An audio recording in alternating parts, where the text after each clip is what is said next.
Now, it's been reported that the world's oil giants have cut back on their investments here in Africa.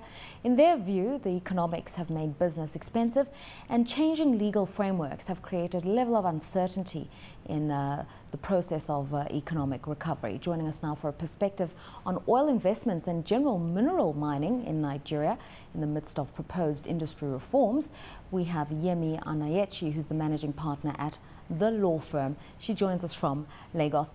Yemi, thank you very much for coming through. Now, there is a general view that globally investments in the oil sector have started to drop by significant margins. Globally, the losses are set to be $24 billion. How's Nigeria been affected? Well, I think Nigeria has been affected as well because first it was the financial crisis, and then it was the downturn in oil in the world. And coupled with the impending petroleum industry bill. So you find, because Nigeria is typically a monoproduct country, the fact that there's been dwindling oil and gas investments and dwindling oil and gas revenue is cut across all the major aspects of the Nigerian economy. So I would say, yes, Nigeria has been massively impacted by the reduction in investment in oil and gas. Let's talk about the specifics. There is the proposed petroleum industry bill, and oil majors seem to have taken a very reticent stance in terms of some of the proposals. What is a great bone of contention at the moment is the idea of changing the tax regime and treating oil and gas as separate commercial enterprises or commercial entities within the rubric of the tax regime within Nigeria. Ultimately, how are these reforms going to affect the viability of the oil and gas sector, which is the mainstay of the Nigerian economy? Well, the answer to that will really depend on who you're talking to, because when you talk to the oil majors, quite a number of them have expressed intention to kind of stay their investment in the Nigerian sector. Now, the main bone of contention is the tax and royalty regime. Prior to the petroleum industry bill and what we currently have on ground, you find that even though oil and gas income are treated separately, they've always been treated separately, but you find that all majors and people in the oil and gas sector, they have the benefits of deducting their cost for gas, the cost of gas production from oil income, which is a higher return for them, and they can deduct their taxes under the Company Income Tax Act. So they end up taking a higher cost, and they pay tax at 30% as opposed to 85%. Now, what the new petroleum industry bill is proposing, and when I say the new bill, I would say that there are quite like at least two versions in circulation. So it wouldn't be possible for me to go into the merits or demerits of each one of them. So I'll just talk generally about the landscape of the new PIB. Now, what it's proposing is to substantially increase government take, and that is the major bone of contention. Now, you find that before in Nigeria, royalty depended on where you were exploring and the depth of your exploration. And that, oil and gas majors, they paid 0% of zero royalty on investment in more than 1,000 meters. But now we have, this bill proposes to make royalty a sliding scale. You pay on value and you pay on production. And the revenue depletion will be quite high because royalty now varies from 0% to 25%, depending on where that production is coming from. So you find that people that were paying zero royalty may now have to pay up to 20% royalty, so that's quite huge. Then the new introduction to the bill is the taxation. Like I said before, when you explore oil for gas, you pay 30% tax, then you can take your revenue under the oil income. But now, the intention is to have tax. You pay Nigerian hydrocarbon tax, which is either 50% if you're talking about onshore, or if you're talking about onshore, or you pay 30% for deep offshore. Right. Then after that deduction, you have to pay 30% company's income tax. All right. I think not only does that. Sorry, you were saying? I think you've given us a comprehensive picture on that one, but let's just talk about the concerns continuing from the industry. Oil majors have now opted to limit their investments until they have some kind of clarity on the bill and the reforms that are coming forward. And we're told that at stake, for instance, are deep water investments, where Nigeria's already lost something around $50 billion just by way of investments in the sector. What's being done at a fiscal level in terms of boosting the sector and ensuring that post the reforms, there's clarity and there's cohesion in terms of how all the new entrants and the existing players work and operate within the sector? Well, I think the important thing is that the government right now feels that all majors have taken enough. And I think, like you said, what is important for the majors is clarity. They think the government is shifting the goalpost. And I think because there's so many other oil majors wanting to come in, it makes it a bit difficult for government to say, you know what, we're going to make things the way it has been before. But I think the good thing is the oil majors, there are quite a lot of stabilization clauses in a lot of PSCs governing these contracts.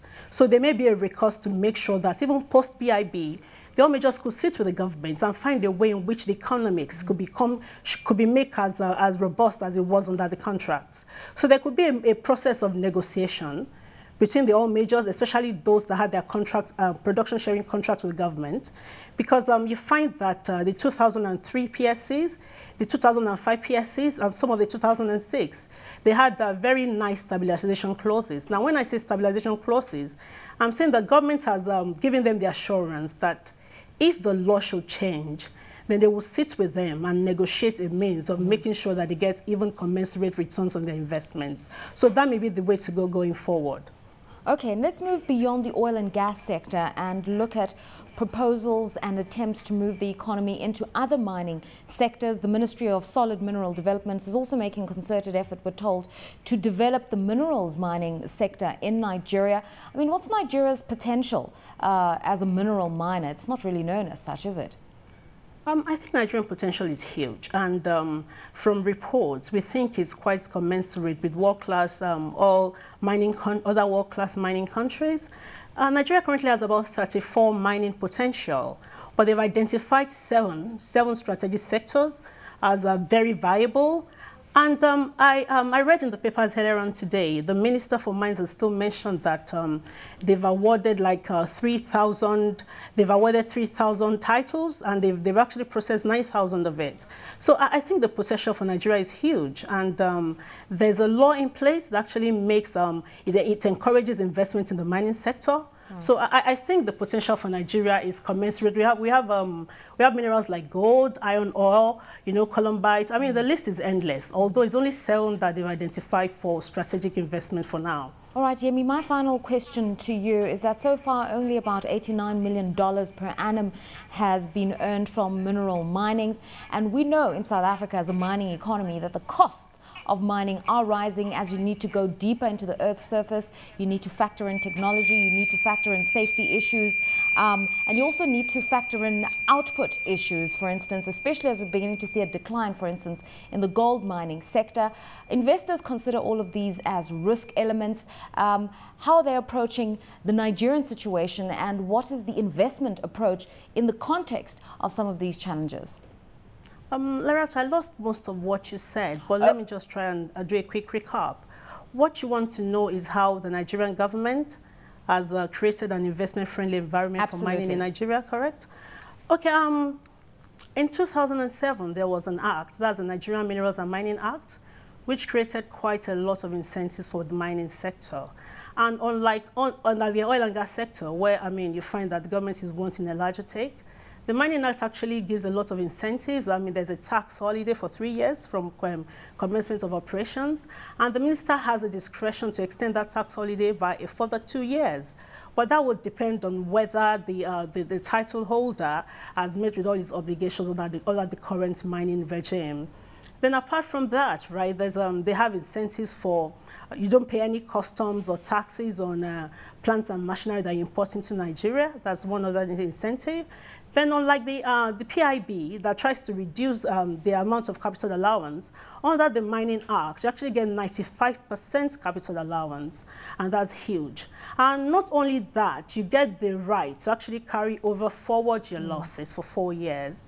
That means from when you make profit, you can carry over losses from previous years, but after 4 years, that obviously becomes extinct. And there are quite a lot of other ones, and one other one is that you can get tax deductions on your environmental expenditure, and you can also get free transferability of capital. you know, to pay your loan obligations, to do your repatriation, maybe for interest or capital.